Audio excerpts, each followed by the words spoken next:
पिछले कुछ सालों में हमारे लाइफस्टाइल और हमारे वातावरण में ज्यादा फर्क देखने को मिलता है। तो हर दिन ये खबर सुनने को मिलता है कि हमारी एनवायरनमेंट डे बाय डे से बदतर अवस्था को जा रहा है। कोस्टल एरिया नियर फ्यूचर में समंदर के अंदर समा जाएगा। आप सभी लोग समझ चुके होंगे कि मैं किस बारे में बात कर रहा हूँ। नमस्कार दोस्तों, मैं हूँ डियर, आपकी चैनल डियर फाइल्स में आप सभी लोगों को स्वागत है। चलिए आज की टॉपिक क्लाइमेट चेंज के बारे में जानते हैं।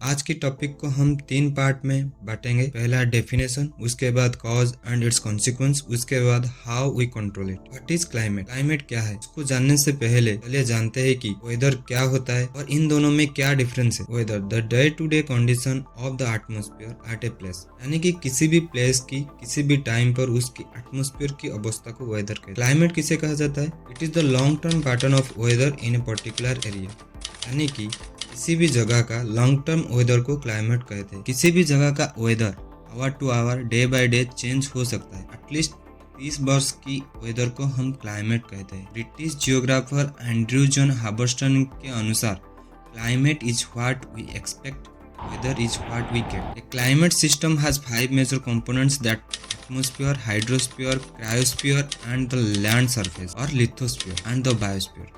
अगर इन कंपोनेंट में कुछ भी चेंजेस देखने को मिलता है तो हम कह सकते हैं कि हमारी क्लाइमेट चेंज हो रहा है। अब जानते हैं कि हमारी दूसरी पॉइंट कॉजेस एंड कॉन्सिक्वेंस। पहले की टाइम में और इस टाइम में बहुत ज्यादा फर्क। पहले मानव नेचुरलाइज्ड ह्यूमन था, बट अभी ह्यूमनाइज्ड नेचर है। बढ़ती हुई पॉपुलेशन की बढ़ती हुई डिमांड के लिए हर चीज ज्यादा से ज्यादा प्रोडक्शन किया जाता है। अभी के टाइम में ज्यादा बिजली उत्पन्न किया जाता है, जिसके लिए ज्यादा से ज्यादा कोयला को जला जाता है, जिसमें से बहुत टॉक्सिक और डेंजरस गैस निकलता है, जो कि हमारे वातावरण को हर दिन चेंज करने में लगा पड़ा है। बढ़ती हुई पॉपुलेशन की बढ़ती हुई भूख को मिटाने के लिए ज्यादा से ज्यादा फूड प्रोडक्शन करना पड़ेगा। इसीलिए बहुत कृषि भूमि चाहिए, इसीलिए जंगल को काट कर कृषि भूमि तैयार किया जाता है। अर्बनाइजेशन के लिए भी जंगल काटा जाता है, जिसके कारण हमारी एटमॉस्फेयर में ऑक्सीजन की लेवल घट रही है और कार्बन डाइऑक्साइड की लेवल बढ़ रही है। Green house effect, climate changes की प्रमुख कारण ग्रीन हाउस इफेक्ट है। चलो पहले जानते हैं कि ग्रीन हाउस क्या होता है। जनरली एक्सट्रीम कोल्ड कंडीशन से पेड़ों को बचाने के लिए एक प्रकार की घर तैयार की जाती है, जो कि शीशों से बनता है, यानी कि ग्लास से बनते हैं। काश सूरज की धूप को अंदर तो आने देती है, लेकिन उसकी गर्मी को काफी टाइम के लिए अंदर ही रख देती है। इस इफेक्ट को हम ग्रीन हाउस कहते हैं। इसी प्रकार ज्यादा गाड़ी मोटर यूज करने से, ज्यादा फॉसिल फ्यूल बर्न आउट होने से, जिसके कारण ज्यादा से ज्यादा carbon monoxide, carbon dioxide, nitrous oxide and other gases निकलता है, जो कि ग्रीन हाउस में शीशों की तरह काम करता है। गैसेस सनलाइट को अंदर तो आने देती है, लेकिन सनलाइट की हीट को ट्रैप कर लेती है, जिसके कारण हमारे एटमॉस्फेयर तथा हमारी एनवायरनमेंट में टेम्परेचर बढ़ता है, जो कि ग्लोबल वार्मिंग होता है। जिस ग्लोबल वार्मिंग का नतीजा है ग्लेशियर पिघलना। ग्लेशियर पिघलने की वजह से सी लेवल बढ़ रहा है, जो कि कोस्टल एरिया जैसे कि मुंबई, कोलकाता और भी कुछ बड़े बड़े सिटी के लिए डर का कारण बन चुका है। इस ग्लोबल वार्मिंग के वजह से 1877 के बाद इस साल यानी 2023 फरवरी की गर्मी ने रिकॉर्ड तोड़ा है। मानसून में फ्लक्चुएशन दिखता है। ग्रीन हाउस गैसेस के वजह से एसिड रेन होता है, जिसके कारण हमारी हिस्टोरिकल मोन्यूमेंट तथा बड़ी बड़ी बिल्डिंग को नुकसान पहुंचता है। इसके अलावा कुछ नेचुरल तरीका भी है जिससे क्लाइमेट चेंज होता है, जैसे कि वोल्केन इरप्शन हो गया, साइक्लोन हो गया, ड्रॉट हो गया और डेजर्टिफिकेशन भी हो गया। इसके कारण भी हमारी जलवायु तथा हमारी क्लाइमेट में परिवर्तन देखने को मिलता है। जानते हैं थर्ड पॉइंट को, how we control the climate change. Mitigation और एडॉप्शन स्ट्रेटेजी से हम